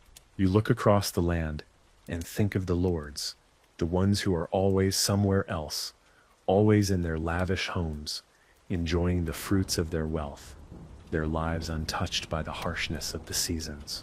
You don't hate them, but there is a quiet resentment. It's a resentment that's deeply buried, hidden beneath years of hard work, hardship, and servitude. They too will survive the winter. But for them, it's just another season of luxury. For you, it is life or death. As the days grow shorter, the wind brings with it a biting chill. The sky turns slate gray as the first traces of snow dust the ground. It's not yet enough to blanket everything in white, but you know what's coming. The village starts to retreat into itself, preparing for the long cold. There are whispers in the air about the potential for a rough winter. The snow is coming fast. The days where you could leave the house without worrying about the cold are over. The doors are sealed, and your breath hangs in the air as you go about the remaining work. The fences need repairs. The roof needs patching. You don't ask for help from anyone. There's no time to. The air feels heavier now.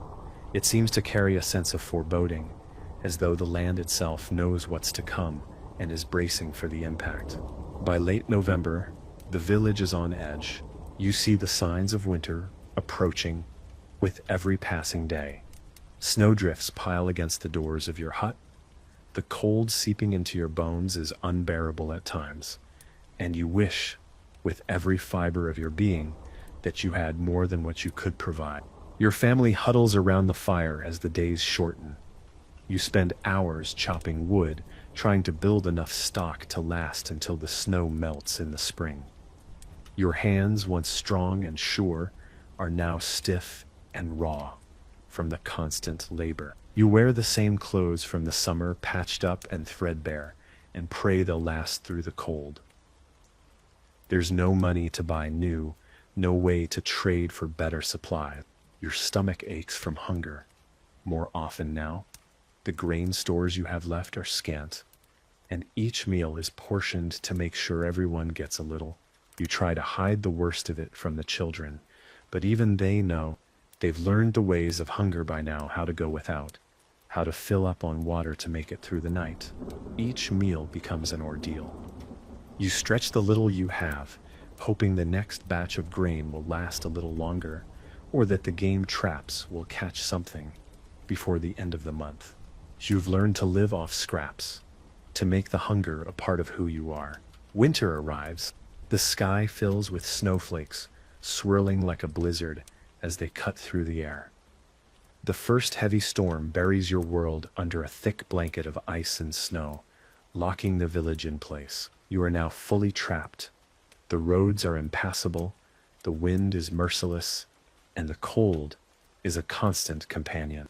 Your children begin to show the first signs of the disease that sweeps through villages during harsh winters.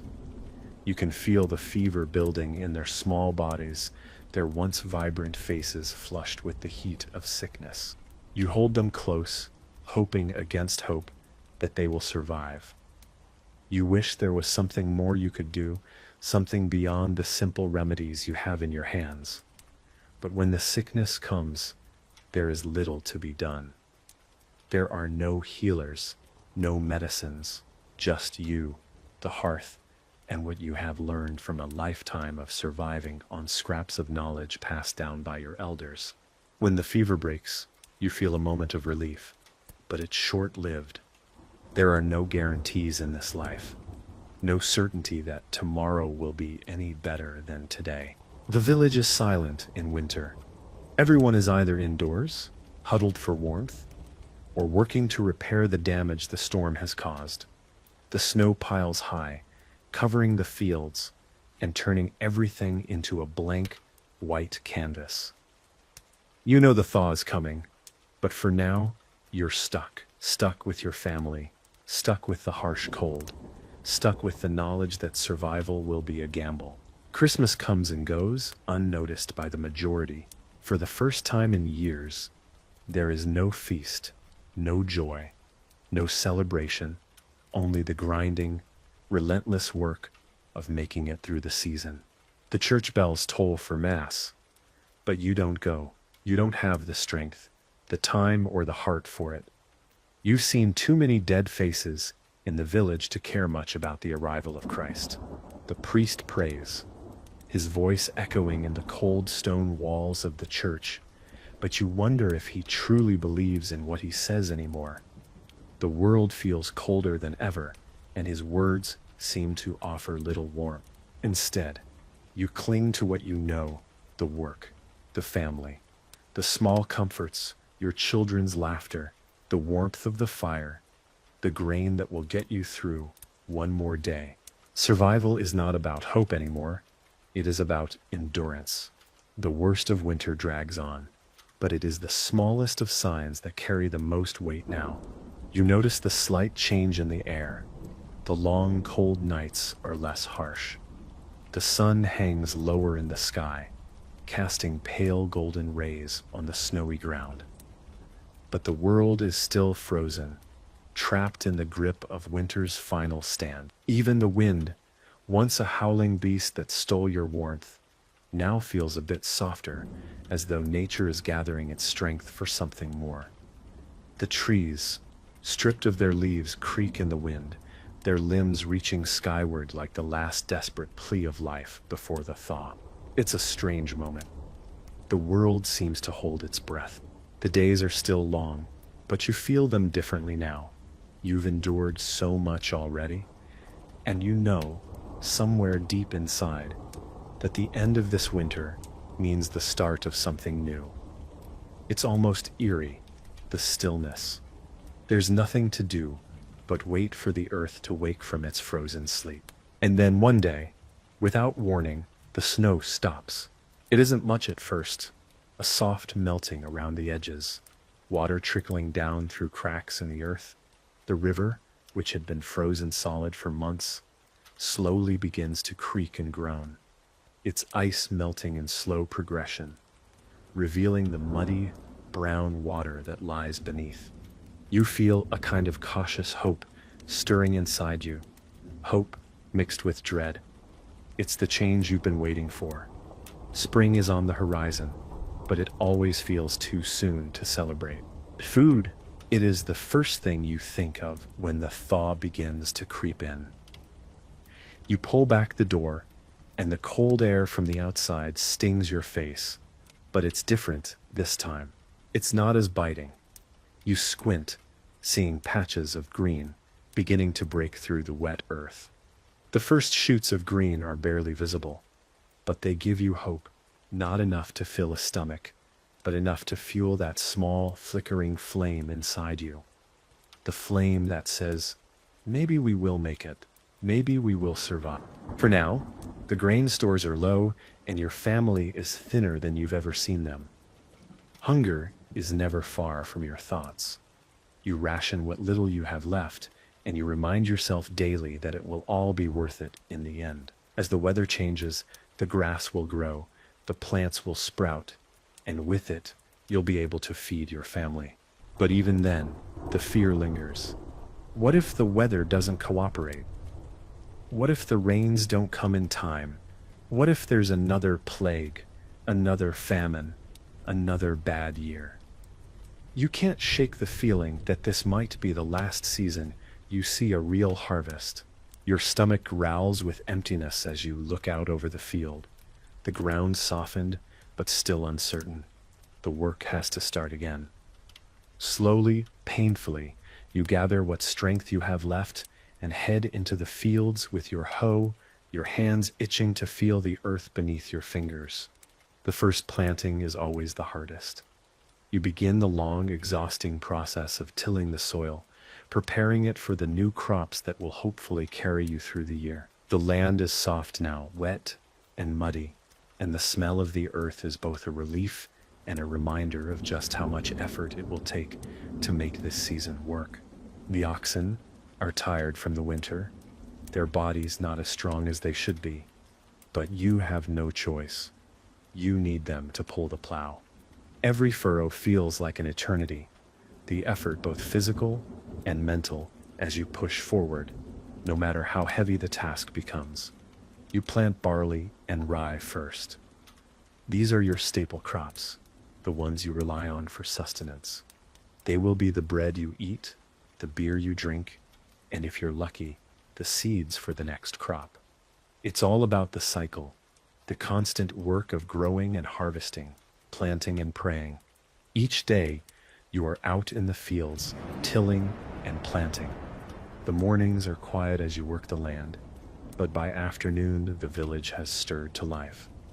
The sound of hammers, axes, and hoes fills the air.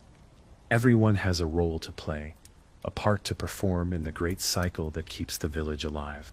Even your children, still young, are helping. They fetch water from the well, carry baskets of grain to the storage huts, help with small tasks that don't seem like much, but add up to a great deal over the course of the day. You watch them grow, their hands becoming calloused, just like yours.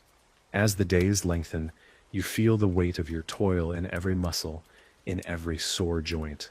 You are used to exhaustion by now. It's the rhythm of your life, the drumbeat that never stops, never fades. You work until your fingers are raw, your knees ache, and your back feels as though it might break from the weight of it all. But this year, you have hope. The first green shoots are finally visible. The rain comes in fits and starts, more often than you'd like, but it's enough. The crops are starting to show signs of life. The wheat rises slowly, almost imperceptibly, from the ground, as if it too is trying to remember what it means to thrive after the long winter. And in the distance, you see the trees beginning to bud. The first hints of green are enough to make your heart race. The world is not just surviving. It's coming back to life. This is the cycle of your life. An endless dance between destruction and renewal, between hope and despair. It's a life that seems to never stop, to never give you a break. But in each small victory, each day that you and your family survive, there is something precious. There's the simple joy of seeing your children's laughter in the spring air. There's the knowledge that you made it through another winter, another round of hardship and hunger. You have survived. And that is all that matters. Spring, though welcome, is never without its burdens. The earth may thaw and the seeds may sprout, but the work is just beginning. As the days grow longer and the warmth begins to return, the landscape around you changes. The quiet of winter is replaced by the steady hum of labor. Each field needs tending. Every plow and sickle sharp, every animal fattened for the coming months. There are no vacations, no breaks in the world you live in. Each season is merely a different stage in the cycle of survival. You begin to realize that survival is not just about physical labor, it is also about mental strength. Each day, you wake with the thought of how to keep your family fed, how to ensure your children are not sent to bed hungry, how to keep them warm when the cold winds blow through your humble home. But survival has a price. It takes something from you every year, maybe not in physical form, but in the erosion of your spirit. You see your neighbors work tirelessly, their faces lined with years of toil. You see your own reflection in the muddy water of the stream. Your face aged beyond its years, your once strong hands now shaking with fatigue. Yet still, you endure. Summer brings both the hope of abundance and the threat of drought. The plants in the fields need constant care. Watering, weeding, protection from insects, and most of all, sunlight. If the rains do not come in the right measure, if the sun does not shine when it should, your crops will fail, and you will be left with nothing. The air grows thick with the scent of growing things, crops stretching toward the sky, grass pushing through the earth, the smell of hay freshly cut and stacked in bundles.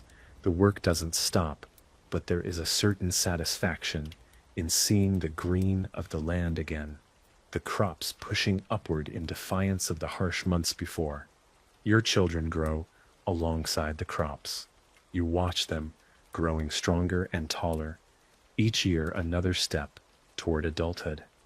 They are not yet old enough to fully grasp the weight of what you do, but they feel the pressure. They see the anxiety on your face when the harvest is uncertain, when there's no meat on the table, when the winter stores look like they might run out too soon. The next generation is slowly taking shape, and soon they will be the ones to toil in the fields as you did.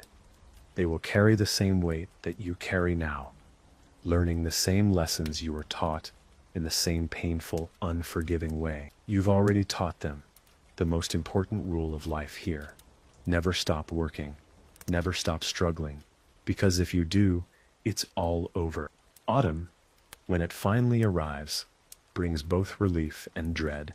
The harvest must be brought in quickly.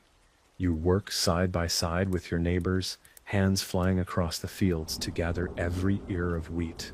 every bundle of barley, every root vegetable that might last through the winter. You race against time, knowing that if the weather turns too soon, the crop will spoil before it can be stored. And the weather always turns. By mid-October, the first hard frost will have claimed the fields. The wheat you planted in spring, which you nurtured through summer's heat, will be ready for harvesting. But there is no time to celebrate. The sky is already darkening earlier. The wind has a chill to it that whispers of the coming cold. In the village, there's a slight fraying at the edges of everyone's nerves. There is no more talk of abundance, only of survival. You have to prepare your home for the long winter months.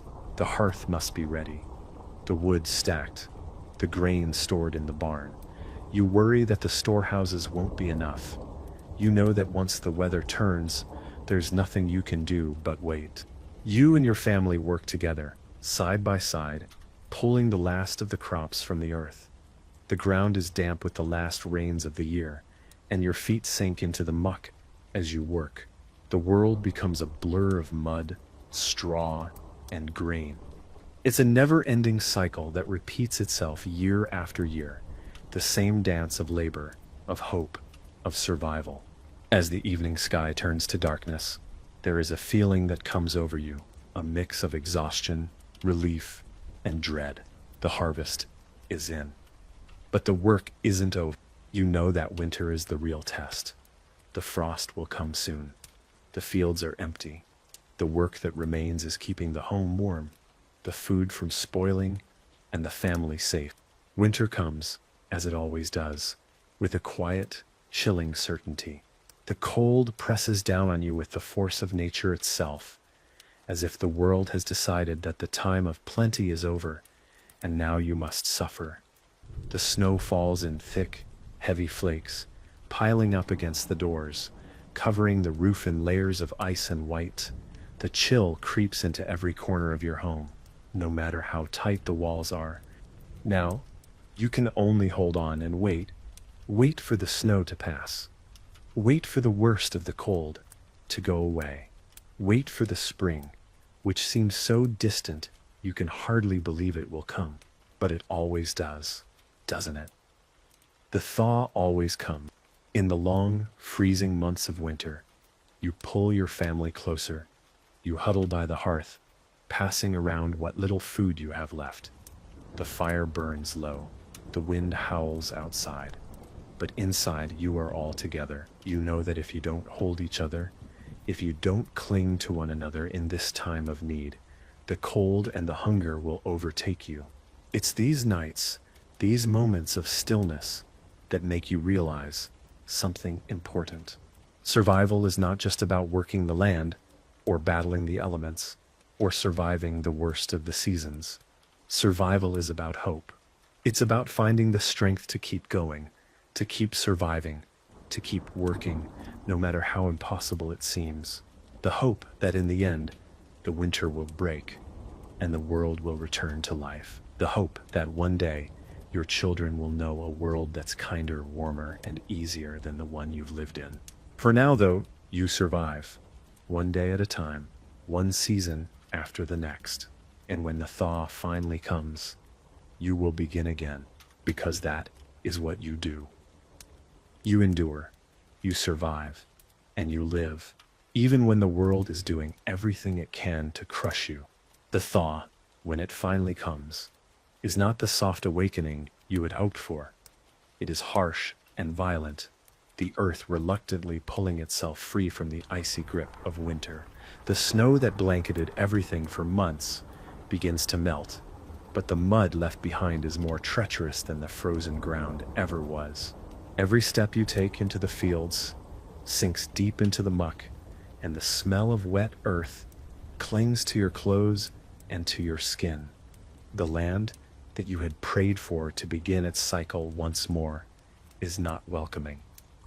Instead, it's bogged down in slush and mud, heavy with the weight of its own survival. You're anxious. As you step out into the muck of the field, your hands are already stiff from the cold. The first tasks of the year must begin. You till the earth. But it's no easy task. The soil is still soaked through with winter's remnants. It clings to the edge of your hoe, holding on like an unwanted guest. You plant the first seeds of barley, the crop that will soon become your bread. The fields are not ideal. You know it, and you can feel the weight of uncertainty pressing on your chest. Will they grow?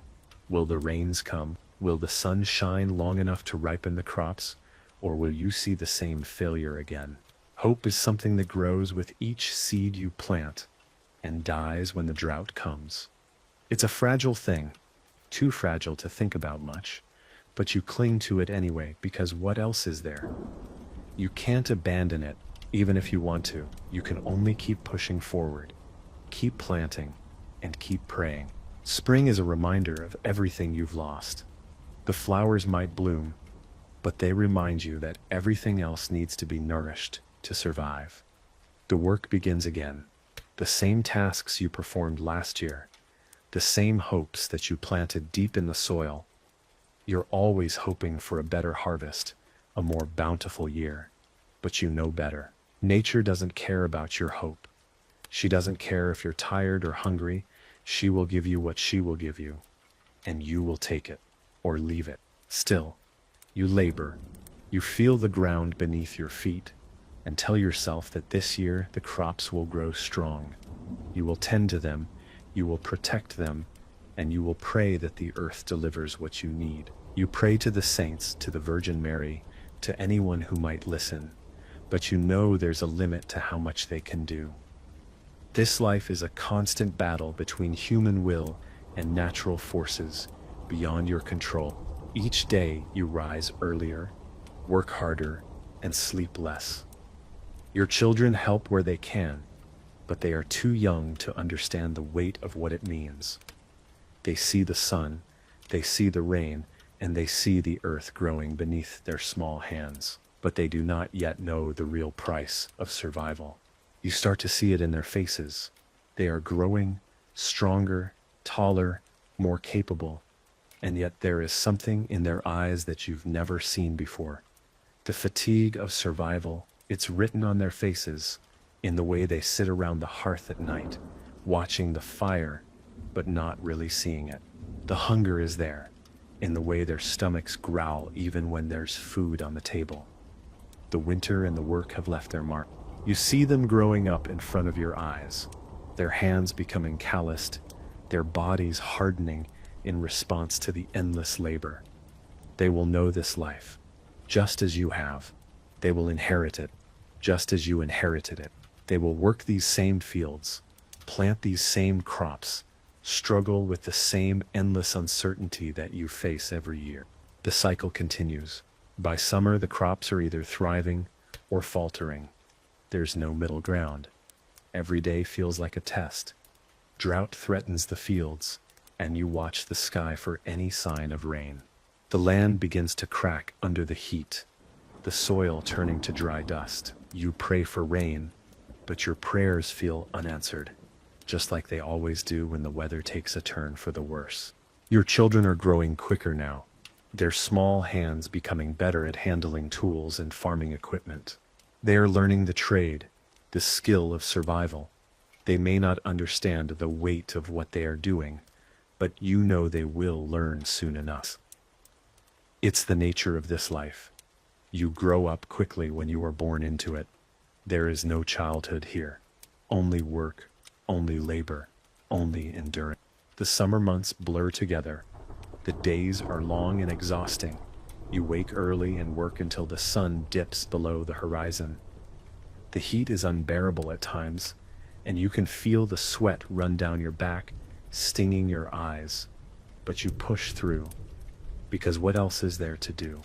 The sun rises, the sun sets, and your body aches more with every turn of the seasons. And then comes the harvest. It is everything. It is the moment of truth. You have planted, you have worked, and now you wait to see if the land will reward you. Will there be enough to feed your family through the winter? Will there be enough to keep your children's bellies full, your roof overhead, and your soul from breaking? You gather the grain with shaking hands. You know it's not enough. It can never be enough. But you gather it anyway, placing the golden sheaves in neat stacks, trying to convince yourself that there's a future in the work you've done. As the harvest is finished, you begin to feel the weight of the year lift slightly from your shoulders. The grain is stored, the animals are brought in for the winter, and the work is done. For a while there is nothing but rest, but it is never enough. It never lasts long. And so, the year ends as it always does, filled with the quiet tension of what comes next. The frost of autumn eventually gives way to the first whisper of winter, and with it, the quiet becomes deafening. Your days now bleed together in a haze of cold winds and long, dark hours. The fields are empty, the plows and sickles resting against the walls of your barn, their metal rusting in the damp air. The food stores you've gathered are more than enough to get you through the coming months. Barely, but they are no guarantee. You must ration each loaf of bread, each hunk of cheese, and even the last scraps of salted meat that you managed to save from the harvest. The work of the field has slowed, but winter brings its own demands. The livestock must be cared for. Their food needs to be carefully measured, their pens cleaned, their coats checked for pests. You spend what daylight hours you have fixing roofs and securing the doors, making sure that no snow or ice can get inside. You patch up any leaks, reinforce your hut's walls, and make certain that you are as prepared as possible for the months ahead. But the mental toll of winter begins to creep in. You're so used to the work, so used to the rush of the harvest or the planting, that when the days turn to darkness early and the work slows down, you are left with nothing but the cold and the silent. You stand at the edge of your plot of land, staring at the barren fields. The winter is quiet, but not peaceful. There is an ominous stillness to it. The world, in its frozen state, seems both fragile and deadly. The roads are inaccessible, and the village becomes a ghost of its former self. People stay inside, gathered in their small homes, waiting out the worst of the season. The winter wind howls at the door, testing your house's fortitude, making sure your family stays huddled and warm. You're not unaccustomed to hardship. You know how to survive. But the lack of sunlight and the stretch of days without any work to occupy you begins to wear on you. The cold seems to penetrate your bones in a way that nothing else does. Even as you live through the long, quiet nights, the sounds of life are never far away. The village may be silent, but the animals are alive with the sound of hooves in the snow. You listen for the cries of the wild, the occasional lowing of cattle, and the incessant barking of dogs that keep watch over the livestock. The life of a peasant never truly stops. It merely shifts its rhythm. It is on nights like these, when the fire burns low and the wind cuts sharp against the walls of your home, that you reflect on the cycle you live in.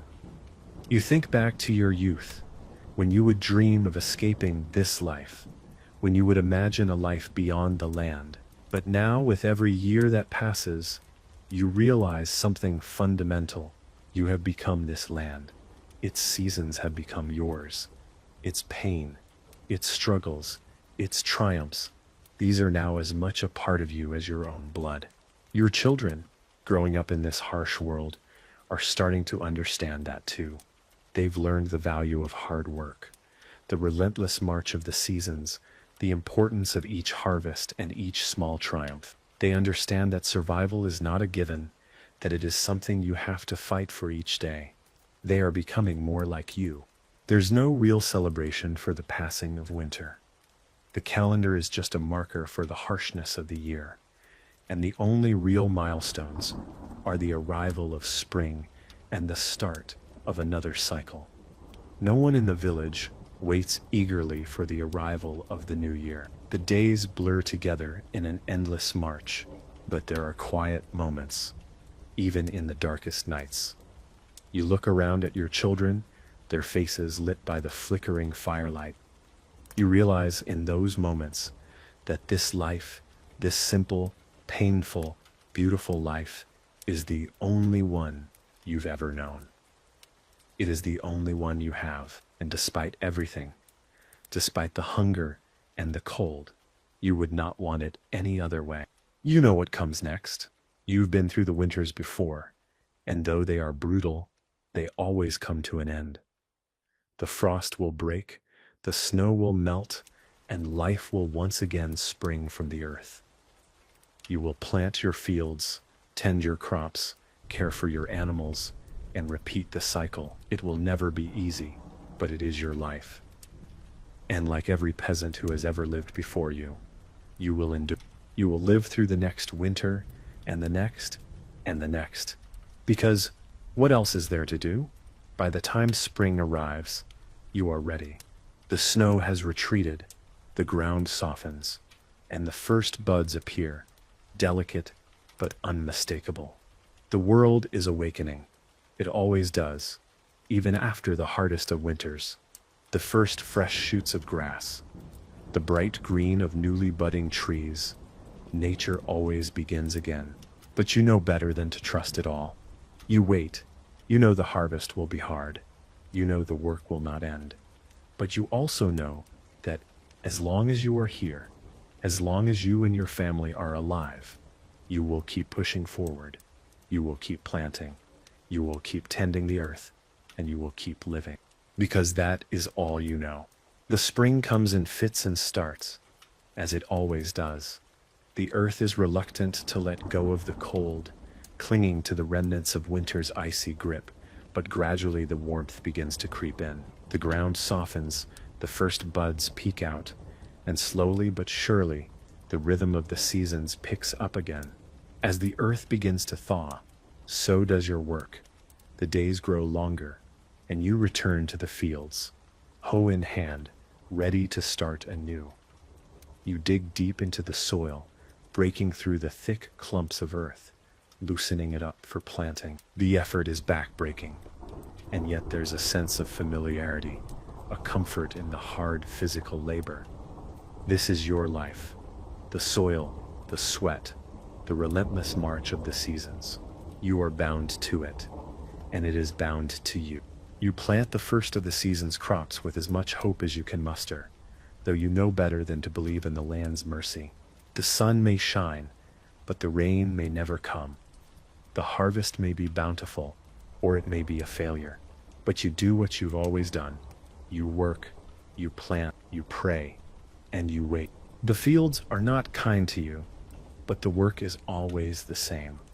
You are always tied to it, tied to the land that gives you what it will, whether you deserve it or not. The rhythm of your labor begins again. The days pass in a blur of hard work and endless chores. There's no time for rest, no time for leisure. Every moment is spent in service to the land, to the animals, to the survival of your family. You wake at dawn and work until the last of the light fades. You feed the animals, repair the fences, tend the crops, mend the thatch on the roof, and still there is always more to do. It never stops. You look at your children now, older, stronger, their muscles taut from the work they've learned. They are becoming part of the land, part of the cycle that shapes you all. They are learning, just as you did, that survival is about endurance, about pushing through the toughest of times, and never giving up. Your eldest son now carries the same look of determination you wore in your youth.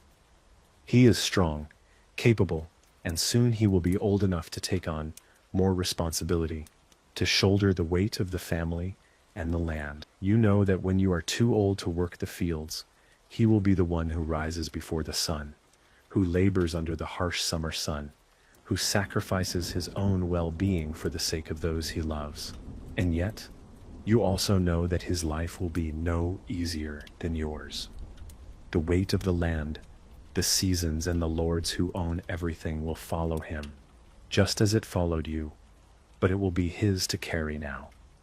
And one day, he will pass it to his children, just as you have. As the summer rolls in, The crops begin to show their first signs of life. The barley, the oats, the wheat, everything begins to grow, albeit slowly.